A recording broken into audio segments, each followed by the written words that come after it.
Salam sejahtera, terima kasih karena bersama dengan saya di Nazilin Unity Channel. Hari ini saya mau dedahkan kepada Anda semua, siapa sebenarnya Albert T. Ramai orang percaya kepada beliau, tapi aku nasihatkan kepada Anda semua, tidak perlulah percaya kepada beliau. Karena pertama sekali, beliau berdolak-dalik. Di luar mahkamah, dia kata dia perasuah. Di luar mahkamah, dia kata dia sogok.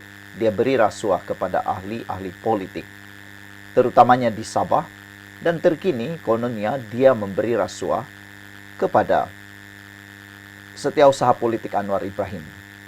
Tapi yang ramai tak berani cakap, yang ramai tak pernah tahu, bahkan tidak pernah diberitahu oleh pembangkang, khususnya PAS yang sedang menunggang isu ini, mereka tidak pernah beritahu bahwa Albert T. dalam mahkamah dia tidak mengaku dia bagi rasuah. Kamu dapat tangkap itu? Kalau dapat tangkap, jangan percaya lagi kepada Albert T. Di luar dia kata dia bagi rasuah, dia bagi sogokan kepada ahli politik. Tapi bila masuk mahkamah, dia tidak mengaku dia bagi sogokan. Di luar lain, dia cakap dalam mahkamah lain. Itulah Albert T. Selain daripada itu, banyak perkara yang meragukan, beliau kata. Kali ini kita dedahkan, siapa sebenarnya, apa wajah sebenarnya Albert T. ini. Saya sendiri pun terkejut dengan pendedahan ini yang saya temui di dalam hantaran-hantaran di Facebook maupun dalam Google. Tuan-tuan dan puan-puan sekalian. Nama sebenar Albert T. ialah Albert T. alias Tay Jian Cheng, yang kini menjadi perasuah yang menjadi rujukan, menjadi orang yang dianggap macam hero oleh Perikatan Nasional. Semalam banyak orang buat ulasan siapa si Albert T. ini. Ringkasnya beginilah. Albert T. ini seorang bisnismen yang dianggap berjaya dalam pelbagai bidang, terutamanya dalam sektor perlombongan mineral. Media melaporkan Albert T. ini mempunyai kepentingan dalam sekurang-kurangnya 50 syarikat yang berkaitan pelombongan, pembalakan, perladangan, dan sebagainya.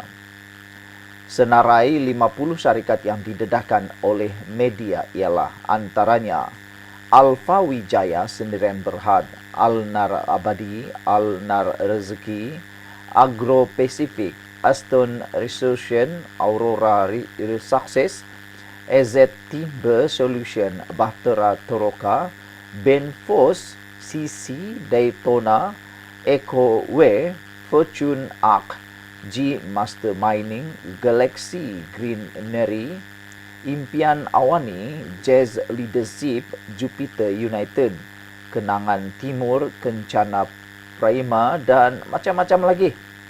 Tuan-tuan dan puan-puan sekalian, begitu banyaknya syarikat yang mempunyai kepentingan terhadap Albert T. ini. Jadi, seterusnya, itu semua yang sudah didedahkan oleh media. Ada 50 syarikat semuanya. Tetapi bayangkan, berapa lagikah syarikat yang belum didedahkan? Silap-silap halifulan masih terlalu banyak atau boleh mencecah ratusan maupun ribuan syarikat.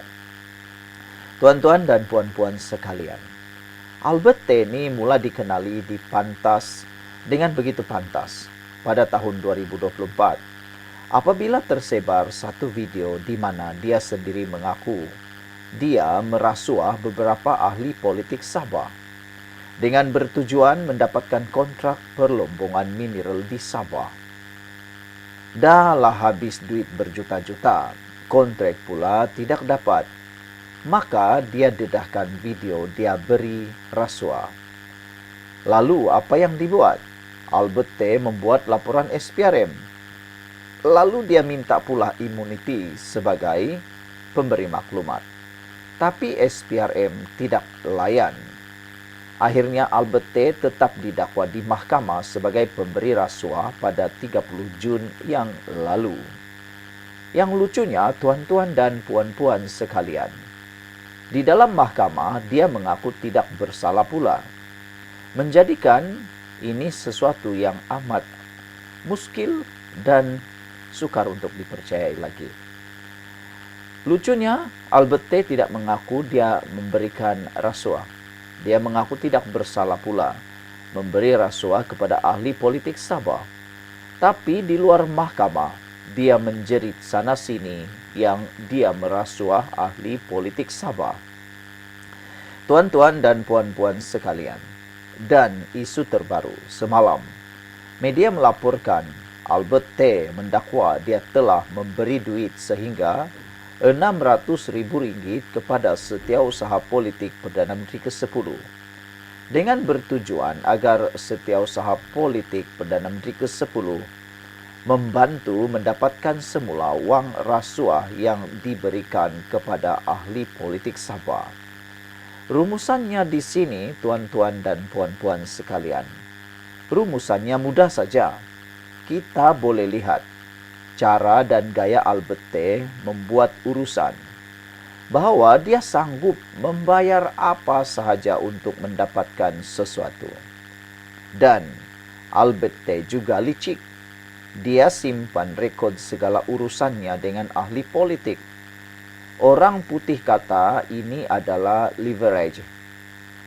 Untuk seseorang yang memiliki kepentingan dalam 50 buah syarikat, memiliki leverage ke atas ahli politik adalah satu kemestian.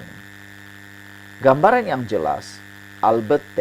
ialah seorang yang sanggup memberi sesuatu untuk mendapatkan balasan tertentu.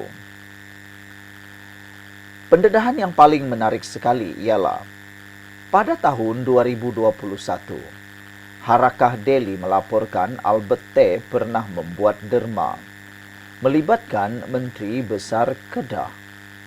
Ada 2 kali Albert T. memberikan derma.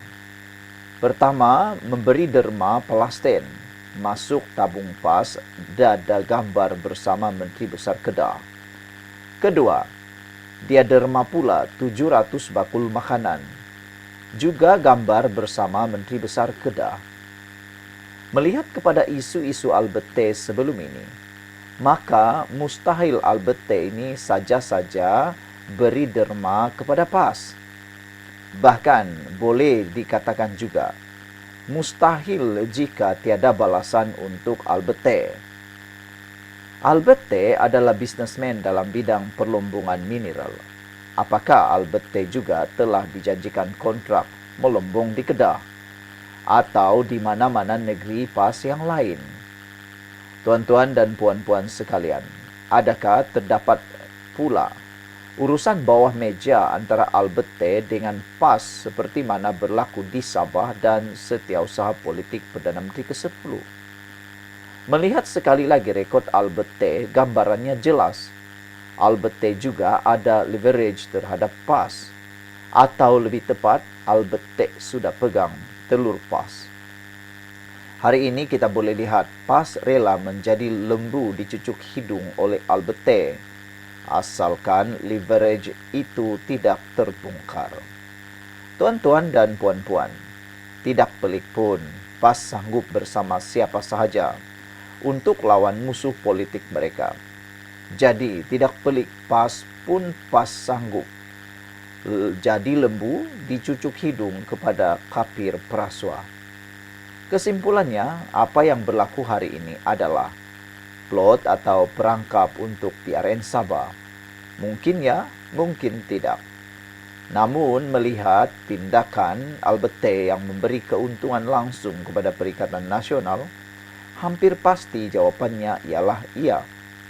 Dan melihat PAS yang bersungguh menyokong Albert T. sampai angkat perasuah sebagai Nobel Chinese, hampir pasti jawabannya bukan tidak. Di luar mahkamah mengaku merasuah. Di dalam mahkamah mengaku tidak merasuah. Itulah Albert T., kapir yang telah menjadi tuan kepada ahli politik yang lain. Hakikatnya, PAS dan Albert T. kedua-duanya kini sudah satu taraf. Albert T. sanggup merasuah untuk mendapatkan proyek, manakala PAS pula sanggup merasuah pengundi untuk menang pilihan raya. Ini bukti sudah dibuktikan. Parti PAS pernah kalah di dalam pilihan raya karena ditarik keputusan gara-gara Mahkamah mendapati ada unsur rasuah dalam pilihan raya tersebut. Sebab itulah 2 kerusi PAS telah dibatalkan karena terbukti merasuah pengundi. Sekian dulu untuk kali ini. Jangan lupa tinggalkan komen Anda, share video ini. Jumpa lagi, bye-bye. Sebelum kita teruskan ulasan hebat ini pada petang ini, izinkan dulu saya berkongsi dengan Anda semua. Ini ialah terapi imun transfer factor for life. Terapi imun yang meningkatkan daya imun badan kita sehingga 400%.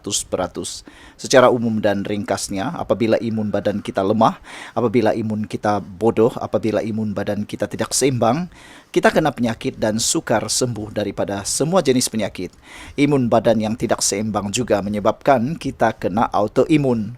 Tuan-tuan dan puan-puan sekalian, apabila imun badan kita jadi kuat, bijaksana dan seimbang, imun badan kita lah yang akan menyembuhkan semua jenis penyakit yang ada di dalam tubuh badan kita. Terapi imun ini mendidik, mengajar, menguatkan dan menyeimbangkan imun badan kita.